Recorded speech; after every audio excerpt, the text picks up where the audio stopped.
परिवार शब्द मुझे बहुत प्यारा है। परिवार सबसे अलग होना चाहते नहीं, परिवार सबसे अलग नहीं होना चाहता। परिवार को मैं कैसे छोड़ूंगा? जी साहब, आपका परिवार, हमारा परिवार तो वो जो आपको जिसको वंश कहते हैं, आप उसकी बात कह रहे हैं ना। वंश के तो मैं हमेशा सीमित रहूं, और जिस तरीके से आप वंश को, अपने को, परिवार को जिस तरीके से पालन पोषण करते रहे, मैं उसके बहुत खिलाफ हूँ। मैं तो ये कहता रहा हूँ कि आपको परिवार इंधन बढ़ाना नहीं चाहिए। मैं तो हमेशा हर आदमी से कहा, ये वक्त ऐसा है, किसी आदमी को अपनी संतानों के रूप में परिवार नहीं बनाना चाहिए। परिवार जो बना हुआ है उसी की सेवा कर लीजिए ना। आपका बहन है, बहन की सेवा कीजिए। भाई आपका है, भाई की सेवा कीजिए। और आपका भतीजे हैं, सब चार पांच भतीजे भी हैं, तो 4-5 भतीजों को योग्य बना दीजिए ना। उनको पढ़ाई से ठीक कर दीजिए ना। हमारी संतान नहीं होती है, आपकी संतान नहीं होती है, तो आपके भाई की संतान है, ये किसकी है? अब भाई की संतान को नहीं पढ़ाएंगे? इसे हमारे पेट में से पिल्ला होना चाहिए, अपने पेट में से। हरामिया मरा में बच्चों था, घर में 9 बच्चे पहले ही बैठे हुए, 7 बच्चे और हमारे हो जाए, क्यों हत्या नहीं कही? 9 बच्चे पहले बैठे हुए, हमारे बच्चा नहीं होता, 4 लड़कियां हैं, 5 लड़के और हो जाए, कसाइयों मारोगे इनको, बच्चों को क्या करोगे? सब बच्चे और पैदा हो जाए। मैं तो बच्चों को मना करता रहूंगा, और मैं और भी जोर से मना करूंगा। हमारे वंश डूब जाएगा, तो आपका तो डूबना ही चाहिए बस। आपके वंश को चलने से क्या फायदा? ऐसे स्वार्थी आदमी जो कि अपनी औरत के पेट में से निकले हुए पिल्ले के अलावा दूसरों को बच्चा ही नहीं समझते। और तो क्या है, और सब बकरे हैं और बच्चे हैं। हमारी औरत के पेट में से जो निकलेगा उसी का नाम संतान है। चट चांडाल करिए बच्चों, मैं तो खिलाफ रहूंगा हमेशा से, और अभी जोरों से खिलाफत करूंगा। आप वंश बढ़ाते जा रहे हैं, मक्खियों का वंश, मच्छरों का वंश, कुत्तों का वंश, सूअरों का वंश बढ़ता हुआ चला जा रहा है, और लोगों के लिए अनाज नहीं है, खाना नहीं है, कपड़ा नहीं है, अब दुनिया मर जा रही है। और हर दिन बच्चे पैदा करते हैं, बच्चों कहाँ से पैदा कर जाते हैं? इनको ये भी ज्ञान नहीं है कि हम अनाज कहाँ से लाएंगे। इनको इस बात का भी ज्ञान नहीं है कि बच्चे खेलेंगे कहाँ। इनको इस बात का भी ज्ञान नहीं है कि हमारी औरत मरेगी कि बचेगी। इनको इस बात का भी ज्ञान नहीं है आगे जाकर के सड़क पर चलने को जगह बचेगी कि नहीं बचेगी, स्कूल में दाखिला होने के लिए जगह की नहीं बचेगी। वंश पैदा करेंगे, वो परिवार जिसको आप परिवार कहते हैं, मैं परिवार मानता ही नहीं इसको। नहीं तो हमेशा से कहा है, अपने परिवार की जिम्मेदारियों को पूरी कीजिए, अपनी बहन की जिम्मेदारियों को पूरा कीजिए, भाई की जिम्मेदारियों को पूरा कीजिए, भतीजों की जिम्मेदारियों को पूरा कीजिए, भांजियों की जिम्मेदारी को पूरा कीजिए। आपकी बहन भी तो आपका भाई है, उसके बच्चे नहीं है क्या? ये सब होता है, ऐसे मारे डोलते हैं, और हमें भांजों से क्या मतलब? वो भी आपकी बहन के बच्चे, और आपके भाई के बच्चे वो भी आपके भाई के बच्चे। हमारे ही बच्चे होने चाहिए, और 4 लड़कियां हैं, 9 लड़के होने चाहिए, जो हत्या देखेंगे। मित्रों, क्या करना चाहिए? ये जो है जिसको आप परिवार कहते हैं, उसको तो परिवार मानता ही नहीं। तब किसको मानते हैं? परिवार को मैं ऐसे मानता हूँ जिसमें एक प्रयोगशाला की तरीके से आपको अपने आध्यात्मिक सिद्धांतों का प्रयोग करने का मौका मिलता है।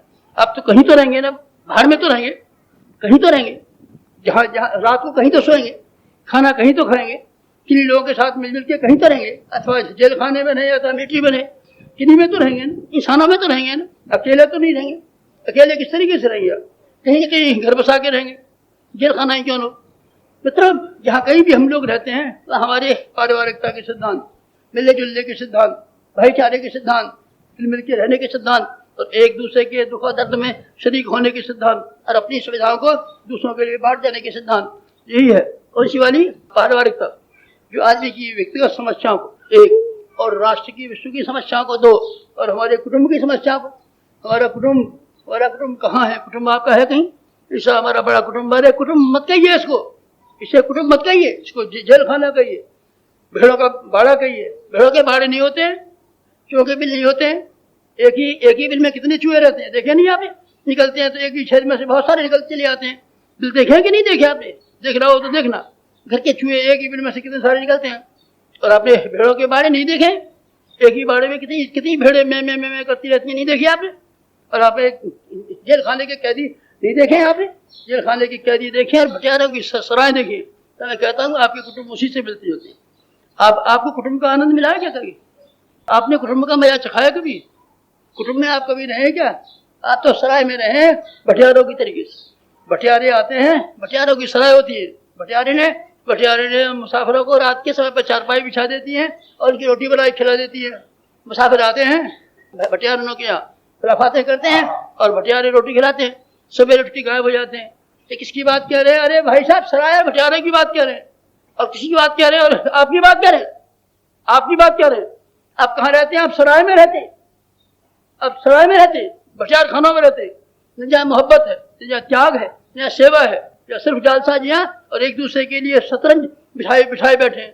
बीवी के मर्द की शतरंज बिछी हुई पड़ी है, भाई भाई के लिए शतरंज बिछी हुई पड़ी है। कौन किसको देगा मात? ऊंट घोड़े को मात देगा, घोड़ा हाथी को मात देगा, प्यादा बादशाह को मात देगा। सब शतरंज बिछी पड़ी है। ऐसे होते हैं कुटुंब? ऐसे कुटुंब होते हैं? ऐसे कुटुंब अगर रहते हैं तो ऐसे कुटुंब के ऊपर लानत है। तो कैसे कुटुंब होते हैं? कुटुंब परिवार जिसके लिए मैंने आपको ईश्वर में बुलाया। कैसे बुलाया है? मेरा ये मन था कि सारा समाज अगर बने तो कौटुंबिकता के सिद्धांत पर बने। यहाँ के जो सिद्धांत बने, कानून बने, कायदे बने, नियम बने, मर्यादा बने, आया वो सामाजिक हो अथवा वो राजनीतिक हो। चलिए राजनीति से कायदे बनने हो तो इसी तरीके से इसी आधार पर बने, ग्राउंड उसका ये होना चाहिए। और आध्यात्मिक कायदे बने तब, सामाजिक कायदे बने तब, नैतिक कायदे बने तब उनका भी बेस ही होना चाहिए। प्राचीन काल का यही बेस था। इसलिए परिवार शब्द के लिए मुझे प्राणों से प्यारा परिवार शब्द, इसके लिए मैंने आपको बुलाया।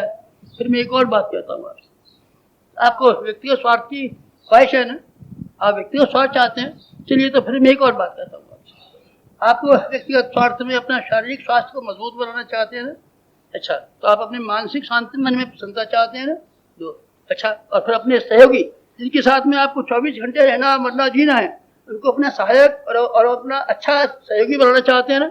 इससे कम में तो काम नहीं चलेगा। आप जो पैसा कमाते हैं उसकी ख्वाहिशारी चाहते हैं ना, तो ठीक उपयोग करना चाहते हैं ना, तो फिर मैं एक बात कहता हूँ आपसे, आप अपने कुटुंब को ध्यान देना शुरू कीजिए।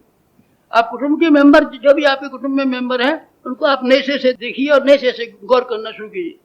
आपने जो ख्याल करके रखा है वो नामुनासिब ख्याल है। आपके ख्याल में सिर्फ कुटुंब की जिम्मेदारियां इस मानी में आ गई हैं कि अपने कुटुंब के खानदान के मेंबरों को ज़्यादा से ज़्यादा खुशहाल कैसे रख सकते हैं। खुशहाल माने चमकदार। जैसे मान लीजिए आपकी लड़की है और आपको 1200 रुपये तनख्वाह मिलती है, तो आप क्या करना चाहिए? खुशहाल बनाना चाहिए। खुशहाल की पहचान, उसकी पहचान ये है कि आपको कपड़े ऐसे बनाने चाहिए, लिबास ऐसे बनाना चाहिए, वेशभूषा ऐसा बनाना चाहिए, बाल ऐसे ढंग से कटवाने चाहिए, ताकि अपने कॉलेज में जब जाया करे तो सारी की सारी लड़कियाँ देखा करें, हाँ ये उनकी बाबूजी की लड़की आई है, ये बाबूजी की लड़की आई है। यही चाहते हैं, यही बनाना चाहते हैं। खुशहाली आपने इसी को रखा है ना। इस हम अपने लड़के के लिए ऐसा पैंट बनवाएंगे, ऐसा पैंट बनवाएंगे, ऐसा ही पैंट बनवाएंगे ना, हाँ ऐसा पैंट बनवाएंगे। इससे क्या फ़ायदा करेंगे आप?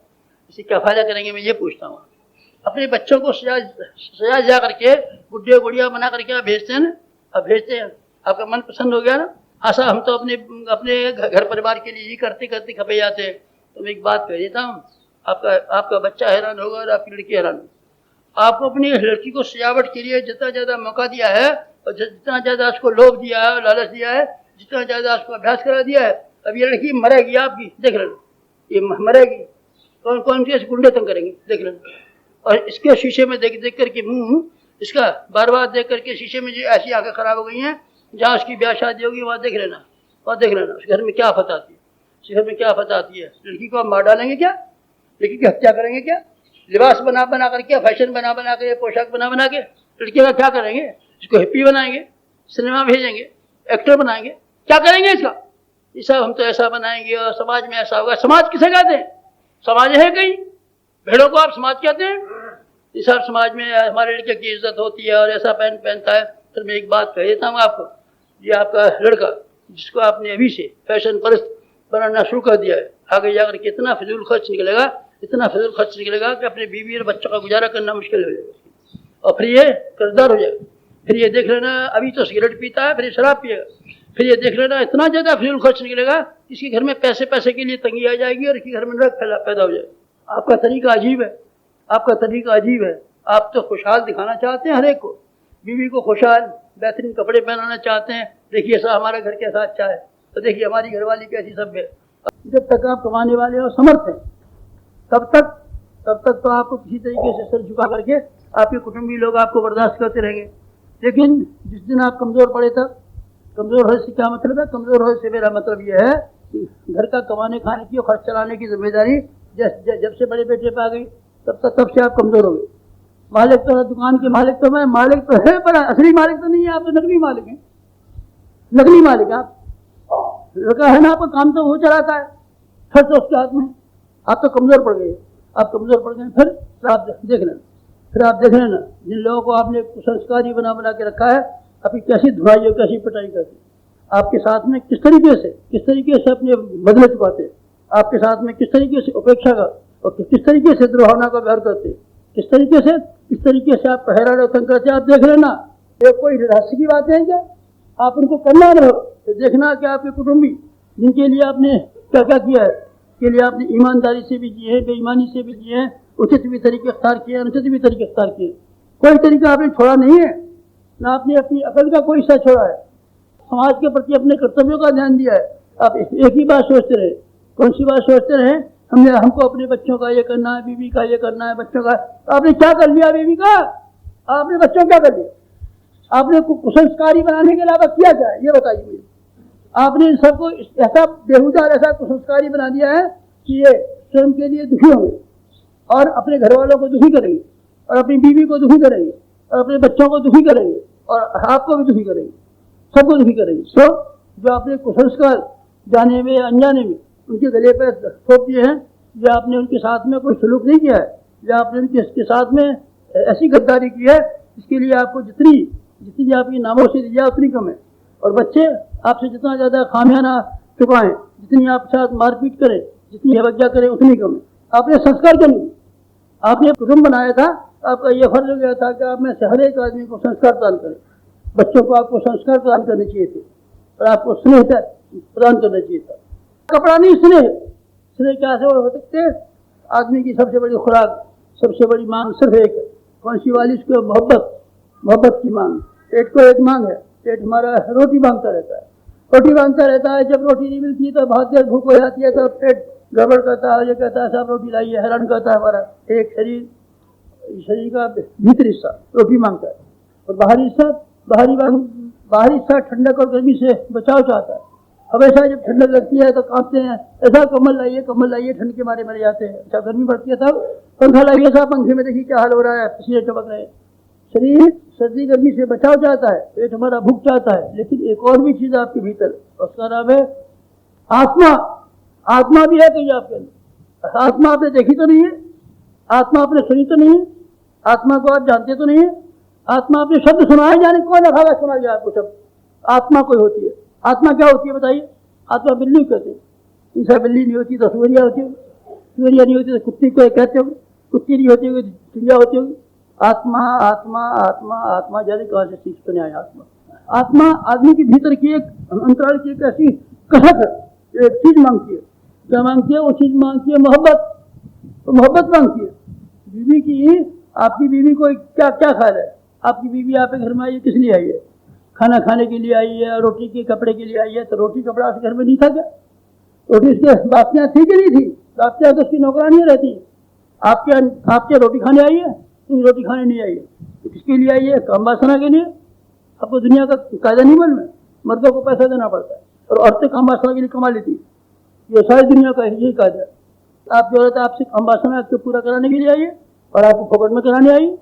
अब क्या कहते हैं? काम वासना की मारी आई नहीं, काम वासना की मारी है। काम वासना की मारी होती तो ढेरों पैसा इसी में कमा लो, विषय का उदाहरण कर लिया होता और अपने घर में सोने चांदी कमा ली होती। इसके लिए आई है, सिर्फ एक मकसद है उसका, एक मकसद है। कौन सा? और उसका मकसद है प्यार। उसका मकसद है प्यार। आदमी की भूख है। कौन सी वाली? प्यार की भूख है। इंसान की भी भूख है, मर्द की भी भूख है, औरत की भी भूख है। दोनों के भीतर एक ऐसी भूख है। कौन सी वाली? चैन नहीं लेने देती, चैन नहीं लेने देती है। एक ऐसा सहायक तलाश करती है, एक ऐसा साथी तलाश करती है, एक ऐसा अभिन्न तलाश करती है, एक ऐसा अविच्छिन्न तलाश करती है जो उसके दुख से लेकर के दर्द तक, जो उसकी हंसी से लेकर के खुशी तक, और जो उसके मन की कमजोरियों को सुनने से लेकर के आगे बढ़ाने तक के हर मामले में उसको दाद दे सके, उसको प्यार कर सके। प्यार की भूख है इसकी। औरत मर्द की, अरे औरत मर्द की नहीं कहता हूँ, बच्चों की बात कहता हूँ, बच्चों की बात कहता हूँ। बच्चों को भी एक भूख है, बच्चों की एक भूख है, बच्चों की एक भूख है। भूख का नाम है मोहब्बत।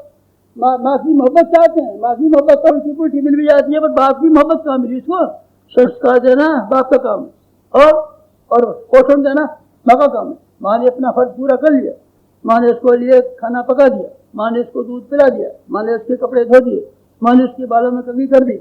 माँ के जिम्मे चूंकि शरीर पैदा किया था, इसीलिए माँ के जिम्मे उसका शरीर का काम था। माँ ने अपना फर्ज पूरा कर दिया और आपने प्यार दिया क्या? आपने संस्कार, अरे संस्कार प्यार के साथ मिला के दिए जाते हैं। संस्कार हमने सिखाया था, किताब पढ़वाई थी, गुरु जी का प्रवचन सुनाया था और शांति कुंज में संस्कार करा लाए थे। और हमने एक मास्टर रख दिया था, ट्यूशन रख दिया था, तो गुरुकुल में दाखिल करा दिया था और पब्लिक स्कूल देहरादून में भर्ती करा दिया था। अरे तो बाबा ये बताओ, वहाँ प्यार मिलता है कि नहीं मिलता? सब देहरादून में हम तो 500 रुपया मासिक पे अपने लड़के को पब्लिक स्कूल में भर्ती कर जाए, वो आपका कहना ठीक है। वहाँ उन्होंने एटिकेट पढ़ा दिया होगा और थैंक यू वेरी मच करना सिखा दिया होगा, वहाँ लाइन से खड़ा होना सिखा दिया होगा, वहाँ पीछ का पैंट पहनना सिखा दिया होगा, ये तो मैं जानता हूँ। लेकिन मैं ये पूछता हूँ, वहाँ कोई प्यार का सोर्स है, प्यार देने का वहाँ कोई तरीका है? वहाँ कोई ऐसी माँ है क्या जो उस बच्चे को छाती से ला करके लाड़ती हो?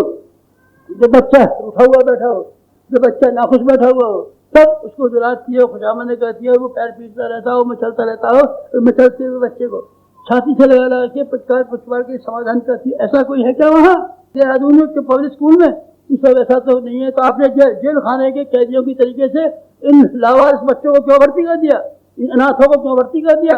लावारिसों को, अनाथों को आपने अनाथ बना दिया, अनाथ बना दिया, अनाथों के पब्लिक स्कूल में भर्ती कर दिया, मिलिट्री स्कूल में भर्ती कर दिया और हमारा साहब बन जाएगा। हमें नहीं मालूम में क्या बन जाएगा। आपका भगवान करे साहब बन जाए या मिलिट्री वाला बन जाए, जो कुछ बनना हो तो बन जाए, लेकिन इंसान नहीं बन सकेगा। तो इंसान इसलिए नहीं बनेगा कि इंसान को बनाने के लिए खास चीज की जरूरत है। उस चीज का नाम है मोहब्बत। आपके घर और परिवार में मोहब्बत का वातावरण छाया रहना चाहिए था और आपको बच्चों को मोहब्बत देनी चाहिए थी। मोहब्बत देने के लिए आपको समय देना चाहिए था।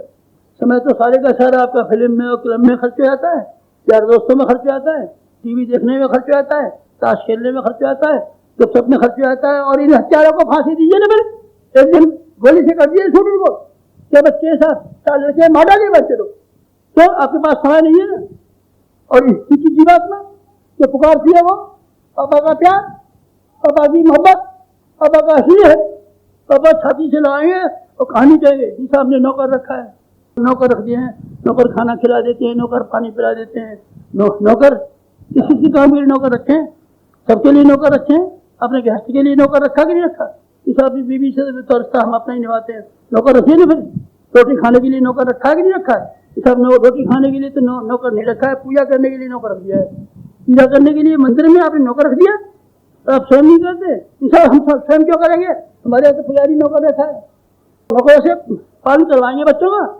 नौकरों के पास नहीं होता है, नौकरों के पास मोहब्बत है, नौकरों के पेट में से आपके बच्चे पैदा हुए, नौकरों का आपके भविष्य ताल्लुक है, तो क्या करना चाहिए था आपको अपने परिवार में? तो संस्कार देने के लिए उससे भी ज़्यादा खर्च करना चाहिए था और समय देना चाहिए था। जितना ज़्यादा पैसे कमाते हैं आप मत कमाइए, 8 घंटे आप बाहर रहिए, दुकान पर रहिए, 16 घंटे बचते हैं ना, 16 घंटे घर रहिए। इसे हम तो वहाँ रूम में क्लब में, तो आप क्या देखने गया था क्लब में? सिनेमा देखने गया तो यहाँ सिनेमा देंगे, हम तो सिनेमा दिखा देंगे। नाटक नहीं दिखा, नाटक हम दिखा देंगे। तीनों बच्चों को बुला ले, चौथी लड़की को बुला ले, देख फिर से बात करना शुरू कर, हंसना शुरू कर, फिर से बात करना शुरू कर, उनकी बातों में ध्यान देना शुरू कर। देख कैसा बड़ा नाटक, कैसा बड़ा सिनेमा, कैसा बड़ा घर के बराबर, इससे अच्छे गुड्डे कहीं मिल सकते हैं क्या आपको? बच्चे कैसे होते हैं खुश, बच्चों को आप चाबी की रेल ला के देते हैं, बच्चे उछलते पाए जाते हैं, अरे साहब चाबी की रेल लाए, पापा चाबी की रेल लाए, और देखिए साहब रबड़ की गुड़िया लाए, चूचू करते। गुड़िया आपके घर में तो नहीं है कोई? इसे हमारे घर में तो जिंदा गुड़िया है। जिंदा? हाँ साहब, जिंदा गुड़िया कैसी? लड़की। और लड़की को देख करके आपको खुशी नहीं होती? लड़की को गोदी में लेने का मन नहीं होता? लड़की से मीठी मीठी बात करने की तबीयत नहीं होती? लड़की जब कहती है पापा एक कहानी कह दीजिए बिल्ली के बंदर की, तो आपको बिल्ली और बंदर की कहानी कहना नहीं आता? तब ये बोल लड़की कितने ध्यान से आपकी बिल्ली और बंदर की कहानी सुनती है। आपने कभी उसको चेहरे को देखा है क्या? आप उसके चेहरे को देखिए, पढ़िए, तो आपको कितना आनंद आ रहा है बिल्ली की कहानी सुनते हुए, चिड़िया की कहानी सुनते हुए और बंदर की कहानी सुनते हुए। ये मोहब्बत आपको नापसंद है, ये मोहब्बत आपको देने का मन नहीं है, ये मोहब्बत आपने देखी नहीं है, ये मोहब्बत आप सुनना नहीं चाहते, तो आपने क्यों बैठ बसा लिया? अब कसाई खानों में रहिए ना, फिर कसाई खानों में रहिए, कुसुम बसाते हैं, कसाइयों की तरीके से इस्तेमाल करते हैं, आदमी को मारते हैं भूखा, आत्मा को भूखा मारते हैं। बीवी कहीं से खरीद के ले आए हैं, ये कौन खरीद के लाए? नौकरानी खरीद के लाए, कामवासना की मशीन खरीद के लाए, कौन है? और सब कामवासना की मशीन है, तो कामवासना की मशीन है औरतों की तरीके से विलायतों में वैसे बिकती हैं रबड़ की बनी। आप एक औरत खरीद लाइए, कामवासना पूरी कर दिया कीजिए। इस बेचारी गरीबी को क्यों मार डाला आपने? मित्रों, फिर क्या है? खाना पकाने की मशीन है, कितना महंगा खाना पड़ता है। आपने देखा नहीं औरत को रख करके? औरत के खाने में कितना खर्च आता है, औरत के कपड़े पे कितना खर्च आता है। खाना बनाने पे हिसाब लाइए, काज पेंसिल लाइए, काज पेंसिल का ये लाइए। आप हम खाना खाते हैं, खाना खाते में आपको बाजार में जाइए और होटल में जाइए, होटल में जाइए और ये पूछिए होटल में कितना खाना मिलता है। मुश्किल से 100 रुपया महीने में आपको जैसे घर खाते हैं वैसे मिल जाएगा, 100 रुपये महीने मिल जाएगा। और बीवी का तो 200 रुपया महीना, तो बीवी का ही खर्च पड़ जाता है। 200 रुपया महीना वो और 100 रुपया महीना आपका। ये तो खुराक थी 300 रुपये में। आपने ऐसी डेढ़ कुर्सी क्यों की, ऐसी देखने क्यों की कि आपने खाना पकाने के लिए औरत को रख लिया? खाना पकाने के लिए औरत को रखना, इससे ज़्यादा गलती क्या हो सकती है? मैं ये पूछता हूँ। आपको हिसाब आता है, गणित आता है, आपको इकोनॉमिक्स आप पढ़िए, और आपको जोड़ बाकी गुणा भाग आता है, जोड़ बाकी गुणा आता है, तो खाना पकाने के लिए आपने औरत कैसे रख ली? इसकी अपेक्षा तो आपको नौकर रखना चाहिए था। नौकर आ जाता, खाना पका के चला जाता, उसमें नफे में रहते। इतना आप इसलिए बसाते, खाना पकाने के लिए बसाते, काम मसाला के लिए बसाते और ठोकीदारी के लिए बसाते, तो आप गलती करते हैं। तो किसके लिए बसाते हैं? इसका मकसद क्या है? इसका मकसद एक है कि आत्मा के भीतर, एक इंसान के भीतर एक और सह रहती है, आत्मा कहते हैं उसको। आत्मा होती है, कैसी होती है मैं कैसे समझाऊंगा आपको? आत्मा किसे कहते हैं मैं कैसे बताऊंगा आपको? आपने तो आत्मा शब्द कोई सुना गया भागा, और आपने आत्मा को महसूस भी नहीं किया, आत्मा को अभी देखा भी नहीं, आत्मा कभी छुई भी नहीं है, आत्मा कभी जानी भी नहीं है। पंडित आते हैं, बाबा जी ये आत्मा का साक्षात्कार कीजिए। आप तो कैसा साक्षात्कार है बताता क्यों नहीं? आत्मा का साक्षात्कार, आत्मा का साक्षात्कार भ्रम के जंजाल और शब्दों के जंजाल में फंसा करके आपको और उलझा देता है। इससे आप कहीं के मारे कहीं भटकते रहते हैं। आत्मा एक आदमी के भीतर ऐसी सत्ता का नाम है, सह का नाम है, जो प्यार पीती है और प्यार पिलाती है, प्यार खाती है और प्यार खिलाती है। ये आदमी की मूलभूत आवश्यकता है। ये कहाँ पूरी होगी? एक ही जगह पूरी हो सकती है, इसका नाम है कुटुंब। परिवार के अलावा ना आप प्यार दे पाते हैं, ना आप प्यार ले पाते हैं। आपके सारे के सारे आप बाजार में जाइए, दोस्तों के बीच में जाइए, सब आर्टिफिशियल, सब जाइए आर्टिफिशियल, सब जाइए शिष्टाचार, सब दुनिया में शिष्टाचार के अलावा आपको कहाँ क्या मिलेगा?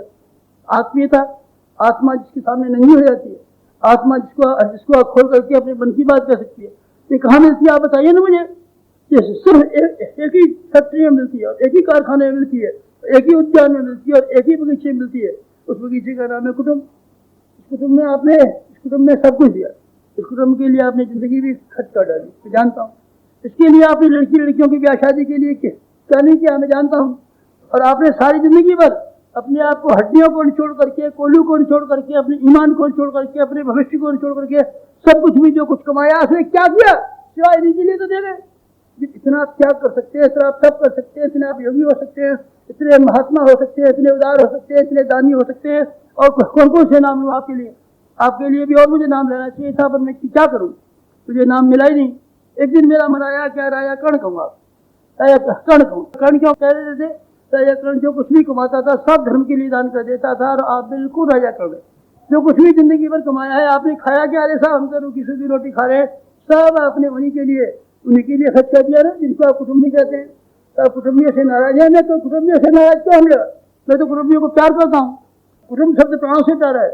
यहाँ भी मैंने कुटुंब बसा दिया, जंगल में आते थे वहाँ भी कुटुंब बसा दिया। आपने हमारी एक पुस्तक देखी नहीं है? कौन सी? हमारी एक पुस्तक है सुनसान के साक्षर। जब मुझे हिमालय पर जाना पड़ा, जहाँ में मुझे ऐसे स्थान पर रखा गया कि सब और एकांत, सिवाय पहाड़ के अलावा और सिवाय मेरे अलावा, सिवाय हवा के अलावा, सिवाय घास पात के अलावा दूसरा कोई था ही नहीं। चारों सुनसान। मैंने कहा सुनसान की जिंदगी किस तरीके से जी जा सकेगी? सुनसान में कैसे रहा जा सकेगा? सुनसान में आदमी का गुजारा कैसे हो सकता है? सुनसान में आदमी नहीं रह सकता। आदमी सुनसान का हिमायती नहीं है। आदमी की बनावट सुनसान में रहने की नहीं है। तो फिर मैं कैसे जीऊँगा सुनसान में? तो चलो मैंने अपने आप को कितने लोगों को साथी बना लिया, कैसा एक कुटुंब खड़ा कर लिया। ख्वाबों का कुटुंब, ख्यालातों का कुटुंब, मित्रों का कुटुंब, प्राणियों का कुटुंब। आप उसे पढ़ना जरा किताब को, बड़ी मजेदार किताब है। उन्हीं दिनों में भी लिखी थी, कब मैं हिमालय पर था। तो मेरे स्मृतियाँ अभी भी आया आती हैं। कुटुंब के बिना आदमी जिंदा नहीं रह सकता। कुटुंब के बिना उसकी आवश्यकताएं, इसको शिक्षण कहते हैं, गुणों का विकास कहते हैं। गुणों का विकास आप कहाँ सीखेंगे? मुझे ये बताइए, गुणों का विकास कैसे सीखें? किससे सीखेंगे? आपको सारे के सारे गुणों का विकास करने के लिए गुंजाइश है, तो सिर्फ कुटुंब में आपके प्यार का आदान प्रदान आप कहाँ करेंगे बताइए। धर्म पत्नी का प्यार का आदान प्रदान आप कहाँ से लाएंगे। दो आत्माओं के मिलन का और दो आत्माओं के एक दूसरे पर निछावर हो जाने का सिद्धांत आप कहाँ से सीख पाएंगे, मुझे नाम बताइए। ईर्ष्या क्या जाएंगे, ईर्ष्या के यहाँ से आप मोहब्बत ले आएंगे क्या, सहकार ले आएंगे क्या, वासना ले आएंगे, आप सिर्फ वासना ले आएंगे। माँ का प्यार आप कहाँ से लाएंगे, मुझे ये बता दें।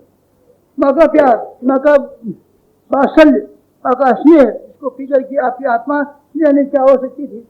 शिवाजी की आत्मा यानी कैसे क्या हुई, लवकुश की आत्मा यानी कहाँ से क्या हुई, शकुंतला की आत्मा और प्यार पी करके भरत की आत्मा यानी कैसे क्या हो गई। और आपने माँ का प्यार नहीं पिया क्या, ऐसा माँ हमारे नहीं है। हाँ मैंने सुना था माँ आपके नहीं है, लेकिन एक आदमी कह रहा था आपकी माँ जिंदा है। हाँ माँ आपके घर में जिंदा है, पर वो बुढ़िया जिंदा है। बुढ़िया जिंदा है, बुढ़िया में और माँ में फर्क पड़ता है। बुढ़िया में और माँ में फर्क पड़ता है। एक बुढ़िया नौकरानी रहती है आपने, उसको आप गाली गलौज भी करते रहते हैं और इधर को उधर बहाते भी रहते हैं और ये इंतजार भी देखते रहते हैं कि बुढ़िया कब मरेगी। माँ आपने देखी नहीं है कभी, माँ को आपने सुना भी नहीं, माँ के आपने दर्शन भी नहीं किए। माँ के आपने दर्शन किए होते हैं तो संतोषी माता और वैष्णवी देवी माता और शीतला माता और वैष्णवी माता के ऊपर लालच भेजे, तो कहते हैं हमारे घर में बैठी हुई माता। माता का दुलार आपने दिया होता, माता का प्रतिदान दिया होता, आध्यात्मिकता के वो लाभ आपको मिल सके होते जिसके लिए आप भटकते रहे, अभागा जिनके लिए आप भटकते रहे, अभागा जिनके लिए आप भटकते रहे। माता के नाम पर जाने की क्या क्या चुड़ैलों को चंडालियों की पूजा करते रहे। मनसा देवी और वैष्णव देवी और संतोषी देवी और फलानी देवी, ख्वाबों की दुनिया में आप भटकते रहे सारी जिंदगी में। भटकिए ख्वाबों में, भटकिए ख्वाबों में, भटकिए ख्वाबों में और जाइए जहन्नुम में, भटकिए ख्वाबों में और जाइए जहन्नुम में। तो तुरंत आप जमीन पर आइए, आसमान पर उड़ना बंद कीजिए और जमीन पर चलना सीखिए। आपकी माँ है, आपकी माँ है और आपकी मित्र है ना। मित्रता के बाद रामायण में कभी आपने सुना है राम भरत की मित्रता आपने सुनी है, राम लक्ष्मण की मित्रता सुनिए। तो फिर मैं आपको दावत देता हूँ कि आप अपने बीवी के साथ में बीवी को संस्कारवान बनाइए। तो देखिए बीवी की मोहब्बत कैसी होती है। आप बीवी की मोहब्बत देखेंगे तो आप निहाल हो जाएंगे और कैसे हो जाएंगे।